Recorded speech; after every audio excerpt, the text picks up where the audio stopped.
रूस के राजदूत अलेक्जेंडर बोले, भारत और बांग्लादेश के बीच बढ़ता तनाव सही नहीं, जल्द से जल्द इसे कम करे बांग्लादेश। 1971 को कैसे भूल गए बांग्लादेशी।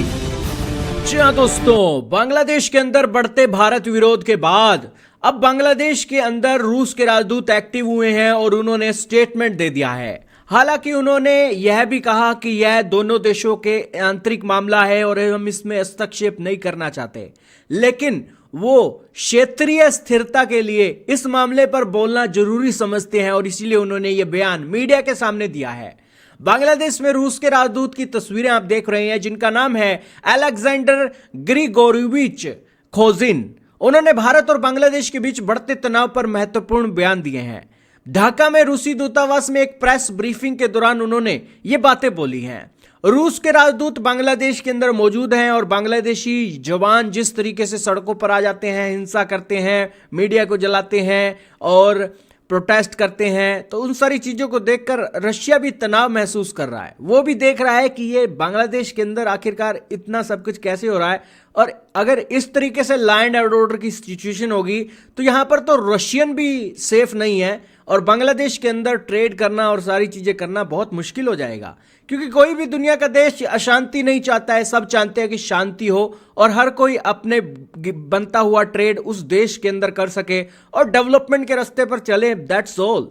लेकिन इसी बीच रूसी राजदूत ने बांग्लादेश को एक बात बोली। उन्होंने कहा कि भारत के साथ अपने तनावपूर्ण संबंधों को उन्हें जल्द से जल्द सुधारना चाहिए। उन्होंने कहा कि जितनी जल्दी आप तनाव कम करेंगे उतना ही बेहतर होगा।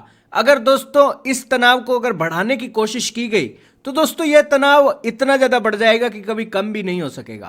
राजदूत ने 1971 के मुक्ति संग्राम को याद दिलाते हुए भी कहा कि बांग्लादेश की आजादी में भारत की भूमिका अत्यंत महत्वपूर्ण थी और उस समय रूस ने भी इसका समर्थन किया था। उन्होंने जोर देकर कहा कि भारत, बांग्लादेश और रूस ने ऐतिहासिक रूप से कंधा मिलाकर काम किया है।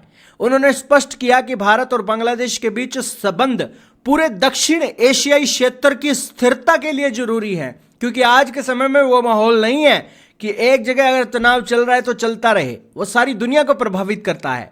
उन्होंने बांग्लादेश के अंदर आने वाले इलेक्शन के ऊपर भी बातें बोली। उन्होंने कहा कि 12 फरवरी 2025 को होने वाले आगामी राष्ट्रीय चुनाव में पहले एक शांतिपूर्ण वातावरण बनाना चाहिए। इसी के साथ उन्होंने ये एक डेवलपमेंट देते हुए कहा कि जो पड़ोसी देशों के बीच जो संबंध हैं वो आपसी विश्वास और भरोसे पर आधारित होते हैं। आपका क्या मानना है दोस्तों रूसी राजदूत की स्टेटमेंट के बाद? क्या आपको लगता है कि बांग्लादेश का रुख बदलेगा? कमेंट में बताइएगा।